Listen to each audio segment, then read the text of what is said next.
നമ്മുടെ നാട്ടിൽ വൃദ്ധ മാതാപിതാക്കളും സ്ത്രീകളുമൊക്കെ തനിച്ച് താമസിക്കുന്ന നിരവധി വീടുകളുണ്ട്. വിദേശ രാജ്യങ്ങളിലേക്ക് മക്കൾ കുടിയേറിയതോടെ കുടുംബങ്ങളിൽ ഒറ്റപ്പെട്ട അച്ഛനമ്മമാർ, പങ്കാളിയുടെ മരണശേഷം തനിച്ചായവർ, വിവാഹം കഴിക്കാതെ ഒറ്റയ്ക്ക് ജീവിക്കുന്നവർ, പ്രായമാകുമ്പോഴുള്ള അവസ്ഥയെക്കുറിച്ച് പലരും ചിന്തിക്കാറില്ല. ഇങ്ങനെയുള്ള വയോധികരുടെയും സ്ത്രീകളുടെയും സുരക്ഷ ഒരു ചോദ്യചിഹ്നമാണ്. തനിച്ച് താമസിക്കുന്ന സ്ത്രീകളുടെ വീടുകൾ ലക്ഷ്യമിട്ട് കവർച്ചാ സംഘങ്ങൾ കറങ്ങി നടക്കുന്നുണ്ട്.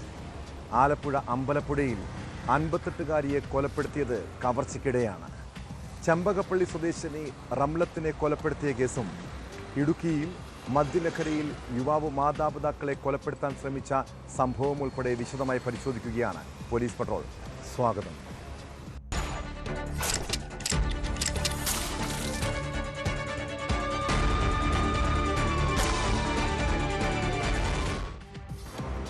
ആലപ്പുഴ തോട്ടപ്പള്ളിയിലെ നാട്ടുകാർക്ക് ഇപ്പോഴും ഭീതി വിട്ടൊഴിഞ്ഞിട്ടില്ല. ജനങ്ങൾ തിങ്ങിപ്പാർക്കുന്ന പ്രദേശം. അടുത്തടുത്തായി നിരവധി വീടുകളുണ്ട്. എന്നാൽ ഒറ്റപ്പനയിൽ ഒറ്റയ്ക്ക് താമസിക്കുന്ന റംലത്തിനെ രാത്രിയിൽ കൊലപ്പെടുത്തിയത് അയൽവാസികൾ പോലും അറിഞ്ഞത് പിറ്റേന്ന് വൈകുന്നേരമാണ്. വീട്ടമ്മയെ പകൽ വീടിന് പുറത്ത് കാണാത്തതിനെ തുടർന്ന് അന്വേഷിച്ചെത്തിയ ബന്ധുക്കളായ സ്ത്രീകളാണ് മൃതദേഹം ആദ്യം കണ്ടത്. സമീപത്ത് മുളകുപൊടി വിതറിയ നിലയിൽ. പോലീസ് എത്തി പരിശോധിച്ചപ്പോൾ റംലത്തിൻ്റെ മാലയും വളയും നഷ്ടപ്പെട്ടിട്ടുണ്ട്. മോഷണത്തിനിടെയുള്ള കൊലപാതകമെന്നാണ് പ്രാഥമിക നിഗമനം.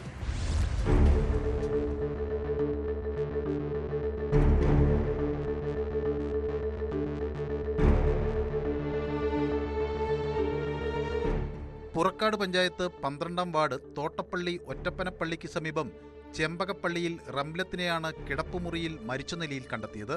വൈകിട്ട് 4:30യോടെയാണ് സംഭവം പുറത്തറിയുന്നത്. ഇവരുടെ പെൻഷൻ കാര്യത്തിനായി തോട്ടപ്പള്ളി മുസ്ലിം ജമാഅത്തിലെ ജീവനക്കാരനായ അബൂബക്കർ രാവിലെ 10ഓടെ വീട്ടിലെത്തിയെങ്കിലും വീട് അടച്ചിട്ടിരിക്കുന്നതിനാൽ തിരിച്ചുപോയി. വൈകിട്ട് ബന്ധുക്കളായ സ്ത്രീകൾ കാണാനെത്തിയപ്പോഴും മുൻവശത്തെ വാതിൽ അടഞ്ഞുകിടക്കുകയായിരുന്നു. തുടർന്ന് ഇവർ അടുക്കള ഭാഗത്തെത്തിയപ്പോൾ വാതിൽ തുറന്ന നിലയിൽ കണ്ടു. അകത്ത് കയറി നോക്കിയപ്പോഴാണ് കിടപ്പുമുറിയിൽ കട്ടിലിൽ മൃതദേഹം കണ്ടത്. ഒരു പള്ളിയിൽ ലെറ്റർ കൊടുക്കാൻ വേണ്ടി ഇവിടെ വന്നു. അന്നേരം കതവ് അടച്ചിട്ടുണ്ട്, തുറക്കുന്നില്ല.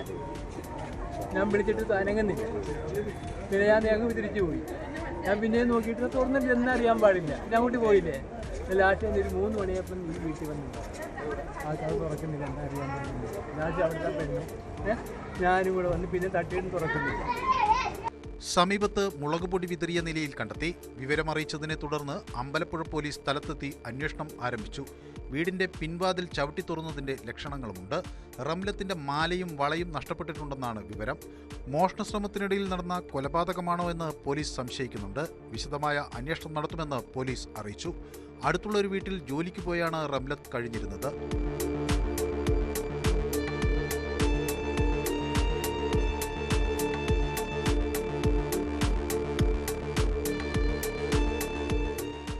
ന്യൂസ് 18 ആലപ്പുഴ. ലഹരിക്കടിമകളായ മക്കളെക്കുറിച്ച് ഓർത്ത് കണ്ണീര് കുടിക്കുന്ന നിരവധി മാതാപിതാക്കളുണ്ട് ഈ നാട്ടിൽ. പലപ്പോഴും മദ്യത്തിൻ്റെയും ലഹരിയുടെയും ദുരന്തമനുഭവിക്കുന്നത് അച്ഛനമ്മമാരാണ്. ഇടുക്കി രാജാക്കാട് മദ്യലഹരിയിൽ യുവാവ് കാട്ടിക്കൂട്ടിയ പരാക്രമത്തെക്കുറിച്ച് കേട്ടാൽ തന്നെ ഭയം തോന്നും. രാജാക്കാട് സ്വദേശി സുധീഷ് മദ്യലഹരിയിൽ അമ്മയെ മർദ്ദിച്ചു. തടയാൻ ശ്രമിച്ച അച്ഛനെ വെട്ടിക്കൊലപ്പെടുത്താൻ ശ്രമിച്ചു. കേസിൽ പ്രതി സുധീഷിനെ ഉടുമ്പൻചോല പോലീസ് അറസ്റ്റ് ചെയ്തു. ഗുരുതരമായി പരിക്കേറ്റ അച്ഛൻ മധു തൊടുപുഴയിലെ സ്വകാര്യ ആശുപത്രിയിൽ ചികിത്സയിലാണ്.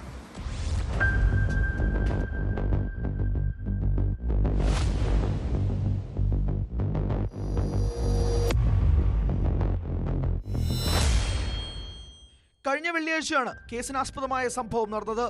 രാത്രിയിൽ മദ്യപിച്ച് വീട്ടിലെത്തിയ രാജാക്കാട് ആത്മാവ് സിറ്റി സ്വദേശി വെട്ടിക്കുളം വീട്ടിൽ സുധീഷ് അമ്മയെ മർദ്ദിക്കുകയായിരുന്നു. ഇത് കണ്ട് തടയാൻ ശ്രമിച്ച അച്ഛൻ മധുവിനെയും സുധീഷ് മർദ്ദിക്കുകയും തുടർന്ന് വെട്ടിപ്പരിക്കേൽപ്പിക്കുകയും ചെയ്തു.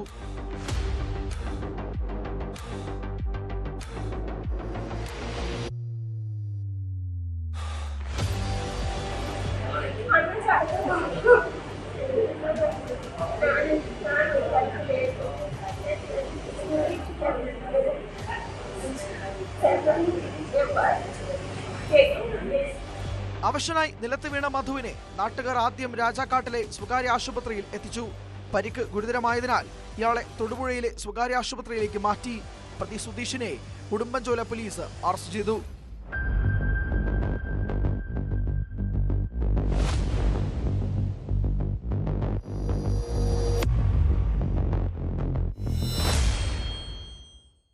ന്യൂസ് 18 ഇടുക്കി. കുടുംബ പ്രശ്നങ്ങൾ കാരണം പല വീടുകളും ചോരക്കളമാവുകയാണ്.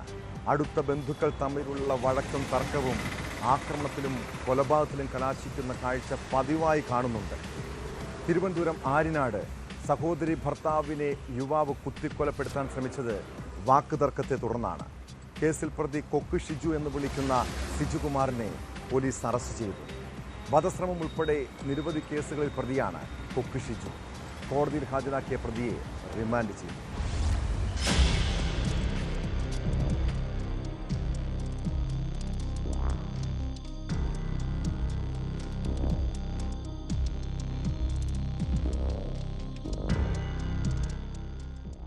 ആര്യനാട് തോളൂർ സ്വദേശിയായ രതീഷിനെയാണ് പ്രതി കൊക്കു ഷിജു എന്ന് വിളിക്കുന്ന ഷിജുകുമാർ കുത്തിപ്പരിക്കേൽപ്പിച്ചത്.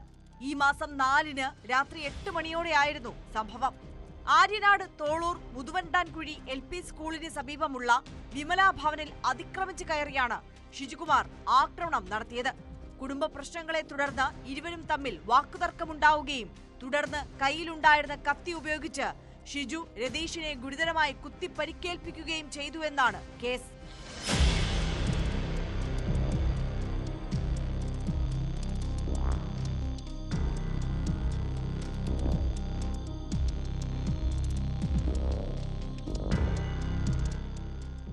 ആക്രമണശേഷം ഷിജു ഒളിവിൽ പോയിരുന്നു.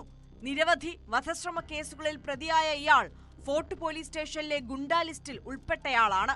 തിരുവനന്തപുരം റൂറൽ ജില്ലാ പോലീസ് മേധാവി സുദർശൻ KSന്റെ നിർദ്ദേശാനുസരണം ആര്യനാട് ഇൻസ്പെക്ടർ ശ്യാം രാജ് J നായരുടെ നേതൃത്വത്തിൽ തിരുവനന്തപുരം ഷാഡോ ടീം അംഗങ്ങളായ SI ഹരിലാൽ, SCPO ഷിബു എന്നിവരും ആര്യനാട് സ്റ്റേഷനിലെ ഉദ്യോഗസ്ഥരായ മനോജ്, രാജേഷ്, രഞ്ജിത്ത് എന്നിവരുമടങ്ങുന്ന സംഘമാണ് പ്രതിയെ അറസ്റ്റ് ചെയ്തത്.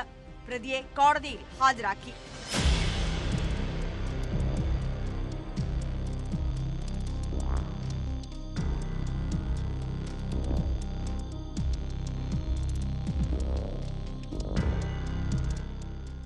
ന്യൂസ് 18 നെയ്യാറ്റിൻകര. കേരളത്തിലെ സ്കൂളുകളിൽ അധ്യാപകർ 3-ാം മുറ പ്രയോഗം നടപ്പാക്കിയിരുന്ന ഒരു കാലമുണ്ട്. അന്നൊക്കെ അധ്യാപകരുടെ കയ്യിൽ നിന്ന് കണക്കിന് തല്ലു വാങ്ങിയിട്ടുള്ളവരാണ് നമ്മളിൽ പലരും. അക്കാലത്ത് ഒരുതരം കാട്ടുനീതിയാണ് സ്കൂളുകളിൽ നടപ്പാക്കിയിരുന്നത്.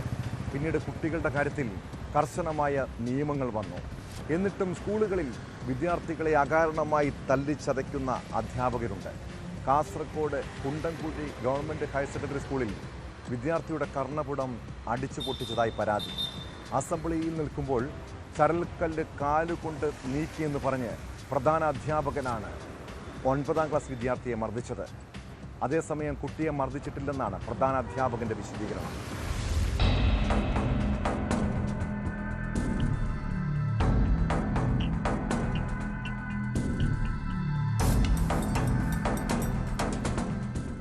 കഴിഞ്ഞ തിങ്കളാഴ്ചയാണ് സംഭവം.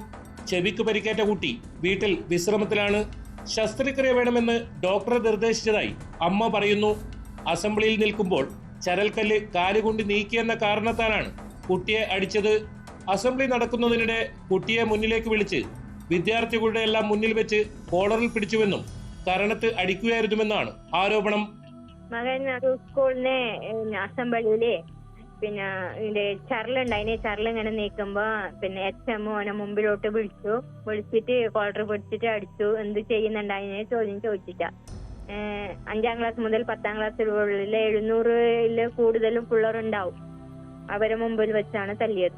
PTA പ്രസിഡന്റും അധ്യാപകരും ഒത്തുതീർപ്പിന് സമീപിച്ചുവെന്നും പണം വാഗ്ദാനം ചെയ്തെന്നും ആക്ഷേപമുണ്ട്. അതേസമയം കുട്ടിയെ മർദ്ദിച്ചിട്ടില്ലെന്നാണ് പ്രധാന അധ്യാപകന്റെ വിശദീകരണം. കുട്ടി അസംബ്ലിയിൽ അച്ചടക്കമില്ലാതെ പെരുമാറിയതിനാൽ വിളിച്ച് ശാസിക്കുക മാത്രമാണ് ചെയ്തതെന്നും പ്രധാന അധ്യാപകൻ പറയുന്നു. സംഭവത്തിൽ ഇതുവരെ പോലീസിൽ പരാതി നൽകിയിട്ടില്ല.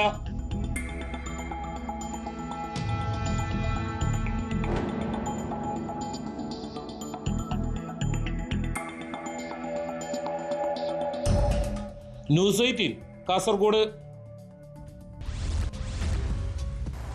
കേരളത്തിൽ പോക്സോ കേസ് പ്രതി, തമിഴ്നാട്ടിൽ കാഷായ വസ്ത്രം ധരിച്ച സന്യാസി, പാലക്കാട് ചിറ്റലഞ്ചേരി സ്വദേശി ശിവകുമാർ ആള് വല്ലാത്ത വിരുദ്ധനാണ്. 4 വർഷം മുൻപ് പ്രായപൂർത്തിയാകാത്ത പെൺകുട്ടിയെ പീഡിപ്പിച്ച് ഗർഭിണിയാക്കിയ കേസിൽ ഇയാളെ പോലീസ് അന്ന് അറസ്റ്റ് ചെയ്തിരുന്നു. ആ കേസിൽ വിചാരണ നടക്കുന്നതിനിടെ പ്രതി ഒളിവിൽ പോയി. ശിവകുമാറിന് വേണ്ടി ആലത്തൂർ പോലീസ് സംസ്ഥാനത്തും പുറത്തുമെല്ലാം അന്വേഷണം നടത്തിയെങ്കിലും ഒരു സൂചനയും ലഭിച്ചില്ല. അപ്പോഴേക്ക് ഇയാൾ താടിയും മുടിയും നീട്ടി വളർത്തി തമിഴ്നാട്ടിലൊരു സന്യാസിയായി മാറിയിരുന്നു. പോലീസ് സംഘം വേഷം മാറി വിവിധ ക്ഷേത്രങ്ങളിൽ ഉൾപ്പെടെ താമസിച്ച് നടത്തിയ അന്വേഷണത്തിൽ പ്രതി വലയിലായി. മാസങ്ങളായി മൊബൈൽ ഉപയോഗിക്കാതെ നാട്ടുകാരും വീട്ടുകാരുമായി ഒരു ബന്ധവും പുലർത്താതെയായിരുന്നു ശിവകുമാറിൻ്റെ ഒളിജീവിതം.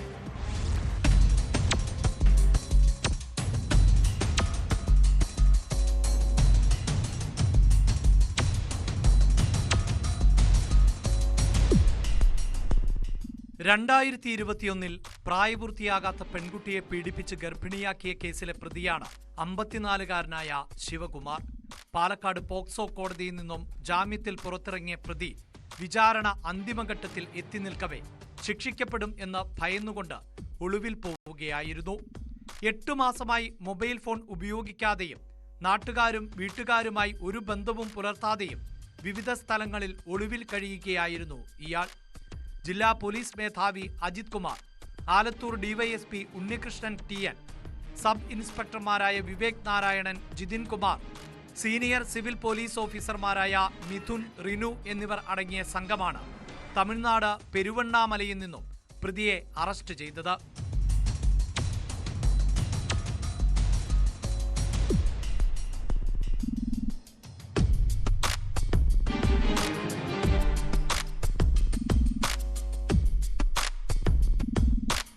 കാഷായ വസ്ത്രം ധരിച്ച് താടിയും മുടിയും വളർത്തി ബന്ധുക്കൾക്ക് പോലും തിരിച്ചറിയാനാകാത്ത വിധത്തിൽ വേഷപ്രച്ഛന്നനായി ഒളിവിൽ കഴിയുകയായിരുന്നു ഇയാൾ.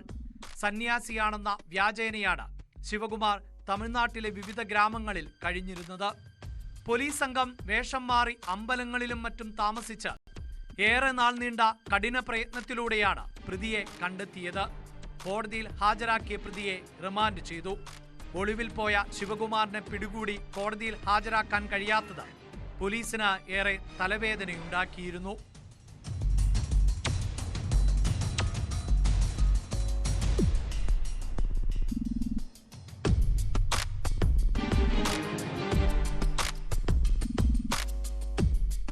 ന്യൂസ് 18 പാലക്കാട്. സോഷ്യൽ മീഡിയ വഴിയുള്ള പ്രണയക്കെണിയെക്കുറിച്ച് പലപ്പോഴും നമ്മൾ കേൾക്കാറുണ്ട്. എങ്കിലും ഈ നാട്ടിലെ പെൺകുട്ടികൾ പാഠം പഠിക്കില്ല. കൊല്ലം കടക്കലിൽ ഇൻസ്റ്റഗ്രാം വഴി പരിചയപ്പെട്ട പെൺകുട്ടിയെ യുവാവ് കാറിൽ കയറ്റിക്കൊണ്ടുപോയി വിവിധ സ്ഥലങ്ങളിലെത്തിച്ച് പീഡിപ്പിച്ചു. കുട്ടിയെ കാണാത്തതിനെ തുടർന്ന് ബന്ധുക്കൾ പരാതി നൽകിയതോടെയാണ് പ്രണയച്ചതിയെക്കുറിച്ചുള്ള വിവരങ്ങൾ പുറത്തുവന്നത്. പോലീസ് അന്വേഷണം നടക്കുന്നതിനിടെ പെൺകുട്ടിയെ യുവാവ് പുലർച്ചെ കാറിൽ വീട്ടിലെത്തിക്കുകയും ചെയ്തു. കേസിൽ മുതയിൽ സ്വദേശി മുബീനെ പോലീസ് അറസ്റ്റ് ചെയ്തു. ഇയാൾ കഞ്ചാവ് കടത്തിയ കേസിലെ പ്രതിയാണെന്ന് പോലീസ് പറഞ്ഞു.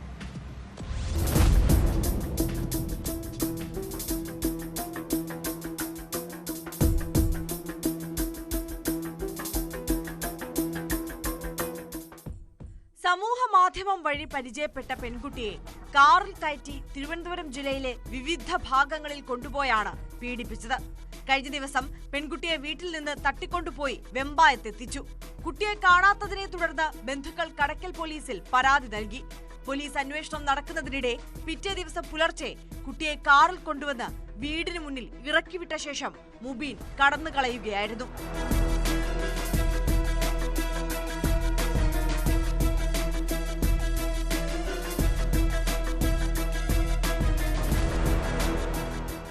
പോലീസ് സ്ഥലത്തെത്തി പെൺകുട്ടിയെ സ്റ്റേഷനിലേക്ക് കൂട്ടിക്കൊണ്ടു പോവുകയും മൊഴി രേഖപ്പെടുത്തുകയും ചെയ്തു. പല ദിവസങ്ങളിൽ മുബീൻ തന്നെ കൂട്ടിക്കൊണ്ടുപോയി പീഡിപ്പിച്ചിരുന്നതായി കുട്ടി പോലീസിന് മൊഴി നൽകി. തട്ടിക്കൊണ്ടുപോകൽ, കുട്ടികൾക്ക് നേരെയുള്ള ലൈംഗിക അതിക്രമം തടയൽ തുടങ്ങിയ വകുപ്പുകൾ പ്രകാരം കേസെടുത്താണ് പോലീസ് മുബീനെ അറസ്റ്റ് ചെയ്തത്. കോടതിയിൽ ഹാജരാക്കിയ പ്രതിയെ റിമാൻഡ് ചെയ്തു. കഞ്ചാവ് വിൽപ്പന നടത്തിയതിനും ഉപയോഗിച്ചതിനും മുബീനെതിരെ 5 കേസുകൾ നിലവിലുണ്ടെന്ന് പോലീസ് അറിയിച്ചു.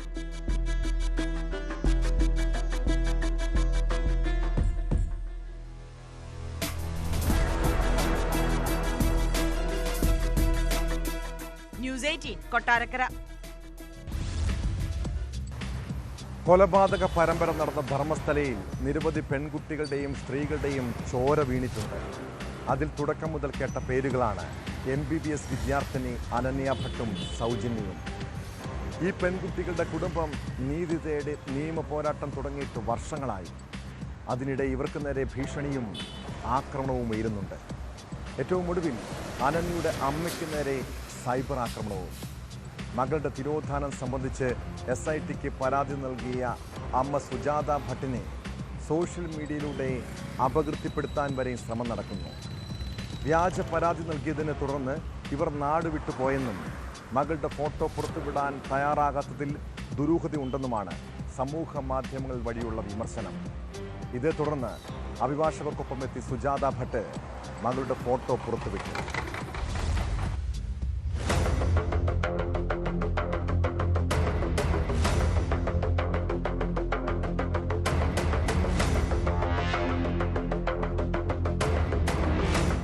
മണിപ്പാൽ മെഡിക്കൽ കോളേജിലെ MBBS വിദ്യാർത്ഥിനിയായിരുന്ന അനന്യ ഭട്ടിനെ 2003 ഡിസംബറിൽ ധർമ്മസ്ഥലയിൽ നിന്നും കാണാതായെന്നാണ് അമ്മ സുജാത ഭട്ടിന്റെ പരാതി. സഹപാഠികൾക്കൊപ്പം ധർമ്മസ്ഥലയിലെത്തിയപ്പോൾ കാണാതായെന്നാണ് SITക്ക് നൽകിയ പരാതിയിൽ ഇവർ പറയുന്നത്. മകളുടെ തിരോധാനം അന്വേഷിക്കാൻ എത്തിയപ്പോൾ തനിക്കു നേരെ അതിക്രൂരമായ ആക്രമണം ഉണ്ടായതായും മുൻ CBI ഉദ്യോഗസ്ഥയായ സുജാതയുടെ പരാതിയിൽ പറയുന്നു. ഗുരുതരമായി പരിക്കേറ്റ അബോധാവസ്ഥയിലായി 4 മാസത്തോളം ബംഗളൂരുവിലെ ആശുപത്രിയിൽ ചികിത്സയിലായിരുന്നു. അന്ന് മകളുടെ തിരോധാനം സംബന്ധിച്ച് പോലീസിൽ പരാതി നൽകിയെങ്കിലും നടപടി സ്വീകരിക്കാൻ തയ്യാറായില്ലെന്നും ഇവരുടെ പരാതിയിലുണ്ട്. ഈ കേസിൽ SIT അന്വേഷണം പുരോഗമിക്കുന്നതിനിടെയാണ് സുജാത ഭട്ടിന് നേരെ വ്യാപകമായി സൈബർ ആക്രമണം നടക്കുന്നത്. പരാതി വ്യാജമാണെന്നും എന്തുകൊണ്ട് മകളുടെ ഫോട്ടോ പുറത്തുവിടാൻ ഇവർ തയ്യാറാകാത്തതെന്നും ആരോപിച്ചാണ് സൈബർ ആക്രമണം. ഇതേ തുടർന്ന് സുജാത ഭട്ട് അഭിഭാഷകൻ ധനഞ്ജയനൊപ്പം എത്തിയാണ് ഫോട്ടോ പുറത്തുവിട്ടത്.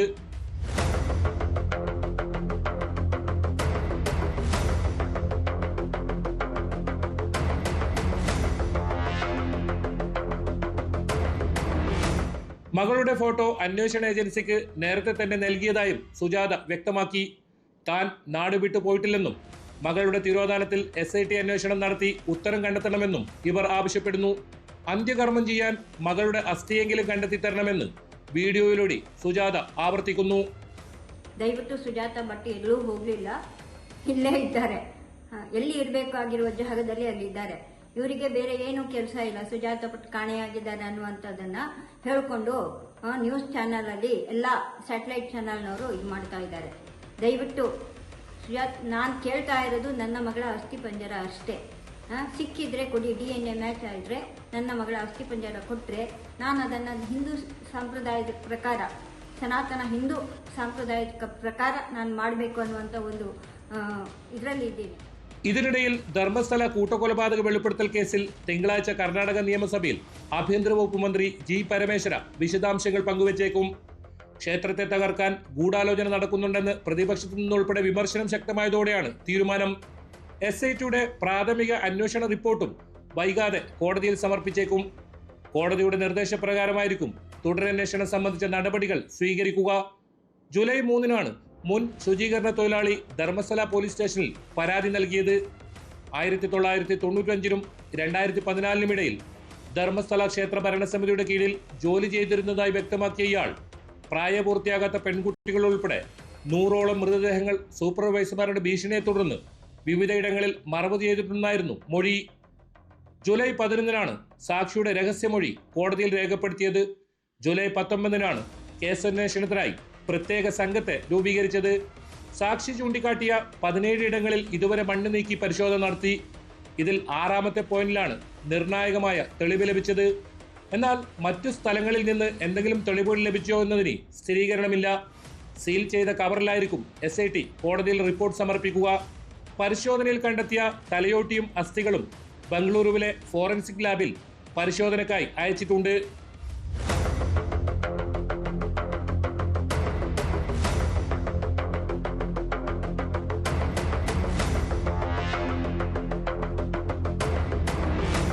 ന്യൂസ് 18 ധർമ്മസ്ഥല.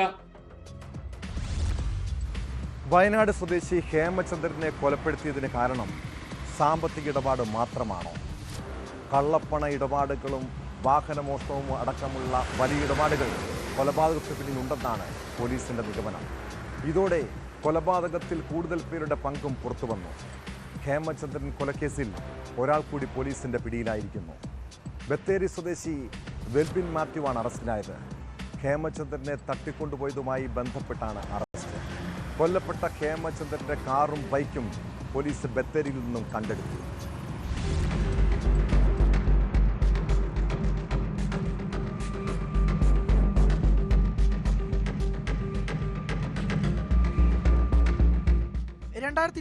മാർച്ചിലാണ് ഹേമചന്ദ്രനെ തട്ടിക്കൊണ്ടുപോയി കൊലപ്പെടുത്തിയത്.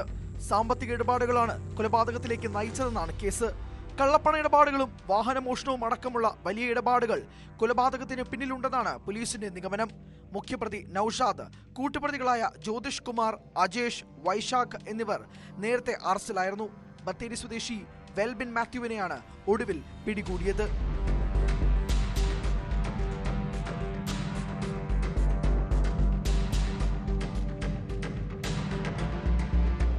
കോഴിക്കോട് മെഡിക്കൽ കോളേജിനടുത്ത് മായനാട്ടെ വാടക വീട്ടിൽ 2 വർഷത്തോളമായി താമസിക്കുകയായിരുന്ന ബത്തേരി സ്വദേശി ഹേമചന്ദ്രനെ 2024 മാർച്ച് 20-നാണ് കാണാതായത്. മാർച്ച് 22-ന് കൊലപ്പെടുത്തിയെന്നാണ് അന്വേഷണ സംഘത്തിന്റെ നിഗമനം. തമിഴ്നാട്ടിലെ ചേരമ്പാടി റിസർവ് വനത്തിൽ കുഴിച്ചിട്ട നിലയിൽ അടുത്തിടെയാണ് ഹേമചന്ദ്രന്റെ മൃതദേഹം കണ്ടെത്തിയത്. ക്രൂരമായ മർദ്ദനത്തിനു ശേഷം കഴുത്ത് ഞെരിച്ച് കൊലപ്പെടുത്തിയതാണെന്ന് പോസ്റ്റ്മോർട്ടത്തിൽ വ്യക്തമായിരുന്നു.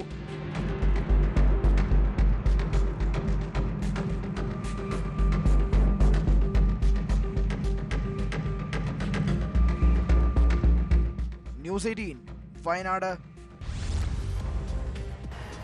റീൽസും ഷോർട്ട് ഫിലിമും ചിത്രീകരിക്കാനെന്ന പേരിലാണ് കണ്ണൂർ എടയന്നൂരിലെ ലോഡ്ജിൽ ഒരു സംഘം യുവാക്കൾ മുറിയെടുത്തത്.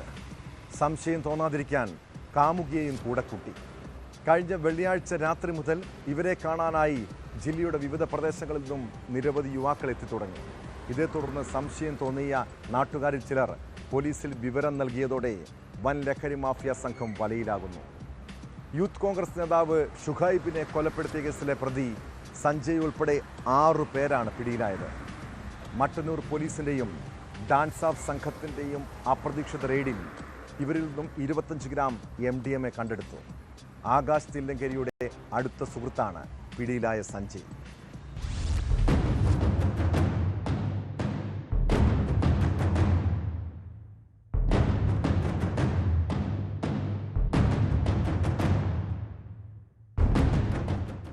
രഹസ്യവിവരം ലഭിച്ചതിന്റെ അടിസ്ഥാനത്തിലാണ് ചാലോടുള്ള ലോഡ്ജിൽ പോലീസ് പരിശോധന നടത്തിയത്. ഷുഹൈബ് വധക്കേസിലെ പ്രതിയാണ് പിടിയിലായിരിക്കുന്ന സഞ്ജയ്. ഏച്ചൂർ മുണ്ടേരിയിലെ രചന രമേശ്, കൂട്ടാളികളായ എടയന്നൂരിലെ MP മജ്നാസ്, കണ്ണൂർ സിറ്റി തയ്യിലെ MK മുഹമ്മദ് റനീസ്, ചാല കൊയ്യോട് സ്വദേശി PK സഹദ്, പഴയങ്ങാടിയിലെ K ഷുഹൈബ് എന്നിവരും പിടിയിലായി. 27.82 ഗ്രാം MDMA ആണ് പിടിച്ചത്. മട്ടന്നൂർ കേന്ദ്രീകരിച്ചുള്ള ലഹരി വിൽപ്പനയിലെ മുഖ്യകണ്ണികളാണ് ഇവരെന്നാണ് പോലീസ് നൽകുന്ന വിവരം. ആവശ്യക്കാരെ ലോഡ്ജിലെത്തിച്ച് അവിടെ നിന്ന് ലഹരി കൈമാറുകയായിരുന്നു പതിവ്.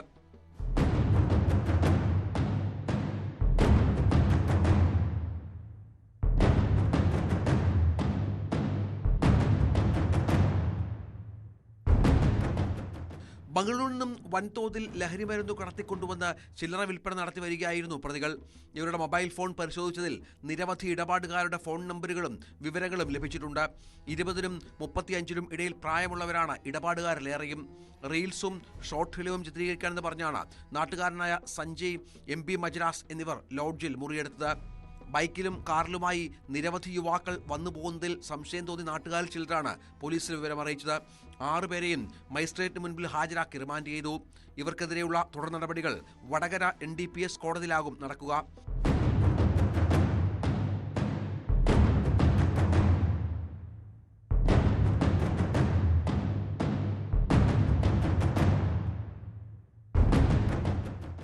ന്യൂസ് 18 കണ്ണൂർ. കേരളത്തിലേക്ക് ലഹരി കടത്തുന്ന സംഘത്തിലെ പ്രധാന കണ്ണി നൈജീരിയൻ സ്വദേശി ഡുമോലേനിൻ രാജ്യാന്തര മയക്കുമരുന്ന് മാഫിയയുടെ ഏജന്റാണ്. 2 മാസം മുൻപ് തിരുവനന്തപുരത്ത് ലക്ഷങ്ങൾ വിലമതിക്കുന്ന MDMA പിടികൂടിയ കേസിന്റെ അന്വേഷണത്തിലാണ് ഇയാളെക്കുറിച്ച് പോലീസിന് വിവരം ലഭിച്ചത്. അന്ന് പിടിയിലായ ശ്രീകാന്തിനും സിൽവസ്റ്ററിനും ലഹരി നൽകിയത് ഈ നൈജീരിയൻ പൗരനായിരുന്നു. ഇവരിൽ നിന്ന് ലഭിച്ച വിവരത്തിൻ്റെ അടിസ്ഥാനത്തിലാണ് അറസ്റ്റ്. ബംഗളൂരുവിൽ നിന്നും തിരുവനന്തപുരം ഡാൻസ് ഓഫ് സംഘമാണ് പ്രതിയെ അറസ്റ്റ് ചെയ്തത്.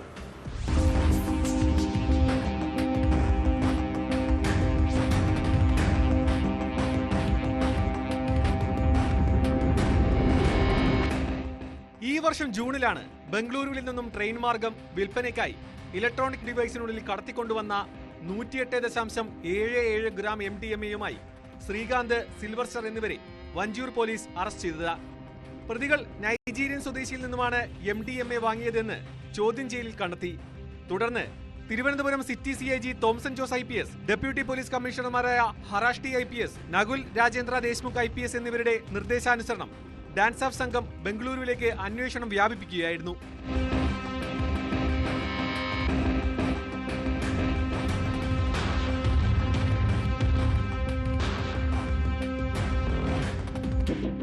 തുടർന്നുള്ള അന്വേഷണത്തിലാണ് ബംഗളൂരുവിലെ ബാബപ്ര ലേഔട്ടിൽ വെച്ച് 38-കാരനായ നൈജീരിയൻ സ്വദേശി ഡുമോ ലയണലിനെ അറസ്റ്റ് ചെയ്തത്. ഇയാൾ വിദേശത്ത് നിന്നും ഇന്ത്യയിലേക്ക് ലഹരി മരുന്ന് എത്തിച്ച് കച്ചവടം നടത്തുന്നവരിൽ പ്രധാനിയാണ്. ശംഖുമുഖം അസിസ്റ്റന്റ് കമ്മീഷണർ അനിരൂപ അറസ്റ്റിന്റെ നേതൃത്വത്തിൽ SHO Shanif, DANSAF sub inspector Ajesh Kumar, grade SI Sabu, CPOമാരായ നസീമുദ്ദീൻ, ഷാജി, രഞ്ജിത്ത്, ഷിബി T നായർ, വരുൺ ഘോഷ് എന്നിവരടങ്ങിയ പോലീസ് സംഘമാണ് പ്രതിയെ അറസ്റ്റ് ചെയ്തത്. ബംഗളൂരുവിൽ നിന്ന് തിരുവനന്തപുരത്ത് എത്തിച്ച് കോടതിയിൽ ഹാജരാക്കിയ പ്രതിയെ റിമാൻഡ് ചെയ്തു.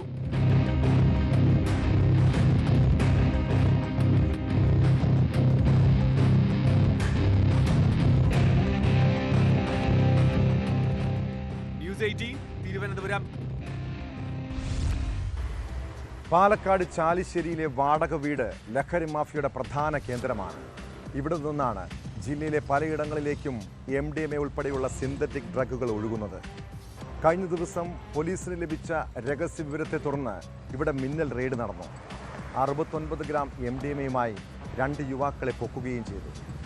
തൃശൂർ വടക്കേക്കാട് സ്വദേശി ജാസിർ വാടകയ്ക്കെടുത്ത വീട്ടിലായിരുന്നു ലഹരി വിൽപ്പന. ഇയാളെ പിടികൂടാനായിട്ടില്ല.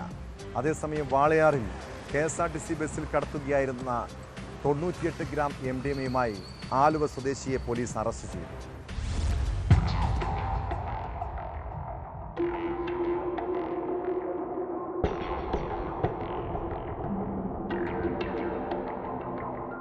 ചാലിശ്ശേരി നരിമട എന്ന സ്ഥലത്ത് വാടക വീട് കേന്ദ്രീകരിച്ചായിരുന്നു MDMA ഉപയോഗവും വിൽപ്പനയും. പരുതൂർ മുക്കിലപ്പീടിക സ്വദേശി ഷറഫുദ്ദീൻ, ചാലിശ്ശേരി സ്വദേശി നിയാസ് എന്നിവരാണ് അറസ്റ്റിലായത്. പോലീസിന് ലഭിച്ച രഹസ്യവിവരത്തിന്റെ അടിസ്ഥാനത്തിൽ ചാലിശ്ശേരി പോലീസ് നടത്തിയ പരിശോധനയിലാണ് ഇവർ പിടിയിലായത്.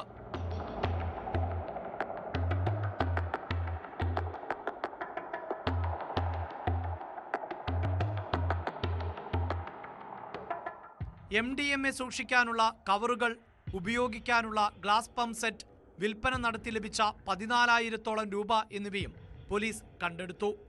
വീട് വാടകയ്ക്കെടുത്ത ജാസിർ പോലീസ് എത്തിയ സമയത്ത് സ്ഥലത്തുണ്ടായിരുന്നില്ല. നിരോധിത പുകയില ഉൽപ്പന്നമായ ഹാൻസ് 3750 പാക്കറ്റും ഇവരിൽ നിന്ന് പിടികൂടി. സ്കൂൾ, കോളേജ് വിദ്യാർത്ഥികളെ കേന്ദ്രീകരിച്ചായിരുന്നു ഇവരുടെ ലഹരിമരുന്നു വിൽപ്പന. പ്രതികളെ പട്ടാമ്പി മജിസ്ട്രേറ്റിന്റെ ചുമതലയുള്ള പാലക്കാട് കോടതിയിൽ ഹാജരാക്കും. ജാസിറിനായി പോലീസ് അന്വേഷണം ഊർജിതമാക്കിയിട്ടുണ്ട്.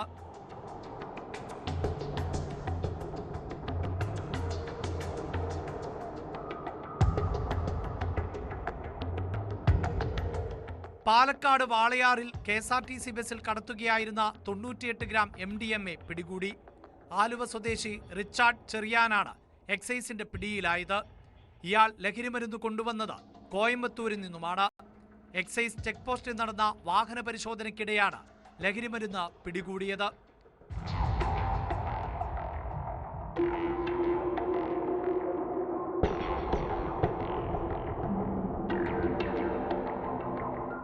ന്യൂസ് 18 പാലക്കാട്.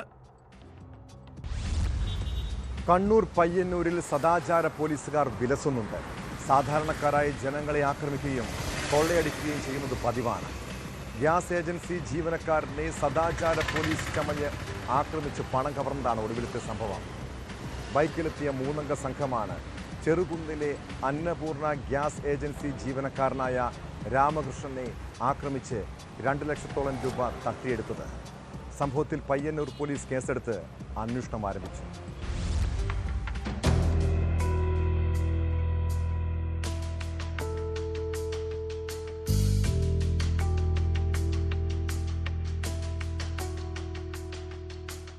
ശനിയാഴ്ച രാത്രിയായിരുന്നു സംഭവം. പയ്യന്നൂർ മഹാദേവ ഗ്രാമത്തിലെ CK രാമകൃഷ്ണനാണ് ആക്രമണത്തിന് ഇരയായത്. ഇയാളിൽ നിന്നും 2,50,400 രൂപ സംഘം തട്ടിയെടുത്തു. ബൈക്കിലെത്തിയ സംഘം ആക്രമിച്ചു വീഴ്ത്തി പണമടങ്ങിയ ബാഗുമായി കടന്നുകളയുകയായിരുന്നു. ഗ്യാസ് ഏജൻസി ഓഫീസിലെ കളക്ഷൻ തുക വൈകിട്ട് രാമകൃഷ്ണൻ വീട്ടിലേക്ക് വരുമ്പോൾ കൊണ്ടുവരാറാണ് പതിവ്. ഇത് അറിയാവുന്നവരാണ് കവർച്ച നടത്തിയതെന്ന് സംശയിക്കുന്നു. 7:30 കാണും. 7:30 കാണും. എത്ര ആളുടെ? 2 ആള്. കയ്യിൽ പൈസ ഉണ്ടായി. എന്തിടുക? ബൈക്കിൽ നിന്ന് തട്ടിയിടുക? എല്ലാം എടുത്ത് വലിച്ച് ഇട്ട് പൈസ ഞാൻ മുറുക്ക പിടിച്ചു. അപ്പോൾ പൈസ തട്ടിപ്പറിച്ച് ഓടുമ്പോൾ ഞാൻ ബാക്കിൽ പോയിട്ട് അപ്പോൾ ഞാൻ മറിഞ്ഞു പോവുകയായിരുന്നു. ഇപ്പോൾ ബാങ്ക് വീട്ടിലേക്ക് വന്നു. പൈസ നാളെ ബാങ്കിൽ അടക്കാൻ വേണ്ടി കളക്ഷൻ. ജോലി കഴിഞ്ഞ് വീട്ടിലേക്ക് സ്കൂട്ടറിൽ പോകും വഴി വീടിന് സമീപത്തുള്ള ഇടറോഡിൽ തടഞ്ഞു നിർത്തി ആക്രമിക്കുകയായിരുന്നുവെന്ന് പരാതിയിൽ പറയുന്നു. റോഡിൽ തടഞ്ഞു നിർത്തി കഞ്ചാവ് വിൽപ്പനക്കാരൻ അല്ലേ എന്ന് ചോദിച്ച് ഭീഷണിപ്പെടുത്തുകയും ബാഗ് പരിശോധിക്കണമെന്ന് ആവശ്യപ്പെടുകയും ചെയ്തു. തുടർന്ന് ബലമായി ബാഗിനുള്ളിലെ പണം കവർന്ന് കടന്നുകളയുകയായിരുന്നു. എൻ്റെ തട്ടിപ്പറിക്കാൻ ഞാൻ അതിൽ തുറന്നിട്ട് മൊബൈലും ക്യാഷും ടൈമിൽ മുറുക്ക പിടിച്ചു. ബാഗ് മുറുക്ക പിടിക്കുമ്പോൾ പൈസ മാത്രം എടുത്തിട്ട് ഓടുമ്പോൾ ഞാൻ ബാക്കിൽ നിന്ന് പോയിട്ട് ഒരുത്തൻ്റെ ഷർട്ട് കെട്ടി. ഷർട്ട് കിട്ടുമ്പം വിഷമ ഷർട്ട് തൊട്ടുമ്പോൾ കല്ലിലേക്ക് തന്നെ കൊണ്ടിട്ട് ഇവർ ബൈക്ക് എടുത്തിട്ട് ഓടിക്കുന്ന സമയമുണ്ട്. ബൈക്ക് സ്റ്റാർട്ട് ചെയ്തു. അല്ല അന്നേരം ഒരുത്തന്നെ സ്റ്റാർട്ടാക്കി വെച്ചു. കയറിയിട്ട് പോയി. പിന്തുടർന്നോടിയ രാമകൃഷ്ണനെ ഇവർ തള്ളി വീഴ്ത്തി. വീഴ്ചയിൽ കല്ലിൽ ഇടിച്ച് രാമകൃഷ്ണന് പരിക്കേറ്റിട്ടുണ്ട്. സംഭവത്തിൽ പയ്യന്നൂർ പോലീസ് കേസെടുത്ത് അന്വേഷണം ആരംഭിച്ചു.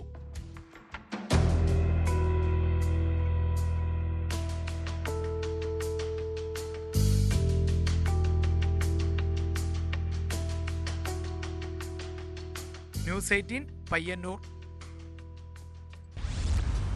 റോഡിൽ വാഹനത്തിന് സൈഡ് കൊടുക്കാത്തതിൻ്റെ പേരിൽ വഴക്കും പ്രശ്നങ്ങളും ഉണ്ടായാൽ പരമാവധി ഒഴിഞ്ഞു മാറുന്നതാണ് നല്ലത്. തലയ്ക്ക് വെളിവില്ലാത്ത ചില ആളുകൾ പൊതുനിരത്തിൽ വെറുതെ പ്രശ്നങ്ങൾ സൃഷ്ടിക്കും. പിന്നീട് അതിൻ്റെ പേരിൽ പക മനസ്സിലിട്ട് നടന്ന് ആക്രമണവും നടത്തും. ഇടുക്കിയിൽ വാഹനത്തിന് സൈഡ് കൊടുക്കാത്തതിനെ തുടർന്നുണ്ടായ തർക്കത്തെ തുടർന്ന് യുവാവിനെ കമ്പി വടി കൊണ്ട് അടിച്ച് കൊലപ്പെടുത്താൻ ശ്രമിച്ചു. ശാന്തൻപാറ പള്ളിക്കുന്നിലുണ്ടായ ആക്രമണത്തിൽ 2 പേരെ പോലീസ് അറസ്റ്റ് ചെയ്തു.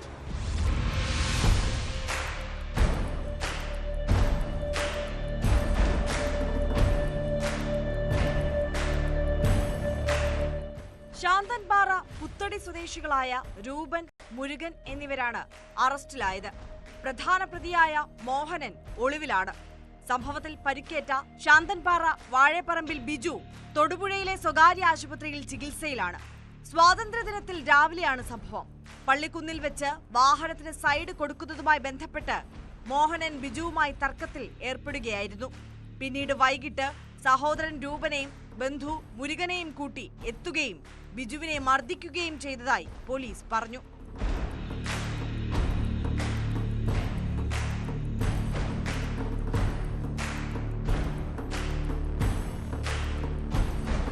കമ്പിവടി കൊണ്ട് ബിജുവിന്റെ തലയ്ക്കടിച്ച് പരിക്കേൽപ്പിച്ചു. ഗുരുതരമായി പരിക്കേറ്റ ഇയാളെ നാട്ടുകാരാണ് ആശുപത്രിയിൽ എത്തിച്ചത്. അറസ്റ്റിലായ പ്രതികളെ കോടതിയിൽ ഹാജരാക്കി റിമാൻഡ് ചെയ്തു.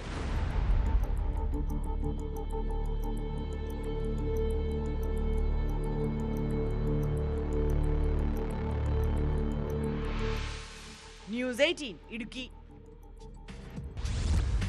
സോഷ്യൽ മീഡിയയിൽ നെഗറ്റീവ് കമൻ്റ് ഇടുന്ന പലരെയും കാണാറുണ്ട്. ചിലപ്പോൾ അത് നമുക്ക് വിഷമമുണ്ടാക്കിയേക്കാം എന്നു കരുതി അതിനെ ചോദ്യം ചെയ്യാൻ പോകുന്നത് കൈവിട്ട കളിയാകും. കണ്ണൂരിൽ ഇൻസ്റ്റഗ്രാമിൽ പോസ്റ്റ് ചെയ്ത ചിത്രത്തിനിട്ട കമൻറ്റിനെ ചൊല്ലിയുണ്ടായ തർക്കത്തിനിടെ 9ാം ക്ലാസ്സുകാരനെ 10ാം ക്ലാസ്സുകാർ ക്രൂരമായി മർദ്ദിച്ചതായി പരാതി. പേരാവൂരിലെ ഒരു സ്വകാര്യ സ്കൂളിലെ വിദ്യാർത്ഥിയെ 10ാം ക്ലാസ്സുകാരായ ഏതാനും പേർ സംഘം ചേർന്ന് മർദ്ദിക്കുകയായിരുന്നു. 9ാം ക്ലാസ്സുകാരൻ്റെ സഹപാഠി ഇൻസ്റ്റഗ്രാം ഗ്രൂപ്പിലിട്ട പോസ്റ്റിൽ 10ാം ക്ലാസ് വിദ്യാർത്ഥി ഇട്ട കമൻ്റാണ് സംഭവങ്ങളുടെ തുടക്കം. ഇതുമായി ബന്ധപ്പെട്ട് ഇരു കൂട്ടരും തമ്മിൽ വാക്കേറ്റമുണ്ടായപ്പോൾ തർക്കം തീർക്കാൻ ഇടപെട്ട വിദ്യാർത്ഥിയെയാണ് 8ഓളം പേർ ചേർന്ന് മർദ്ദിച്ചത്. സംഭവത്തിൽ പേരാവൂർ പോലീസ് കേസെടുത്ത് അന്വേഷണം ആരംഭിച്ചു. വിദ്യാർത്ഥികളുടെ ഇതുപോലുള്ള ഗുണ്ടായിസം കുട്ടിക്കളിയായി കാണാനാവില്ല. കടുത്ത നടപടി തന്നെയാണ് ഇവർക്കെതിരെ സ്വീകരിക്കേണ്ടത്. ഇതോടെ പോലീസ് പട്രോൾ പൂർണ്ണമാകുന്നു. നമസ്കാരം.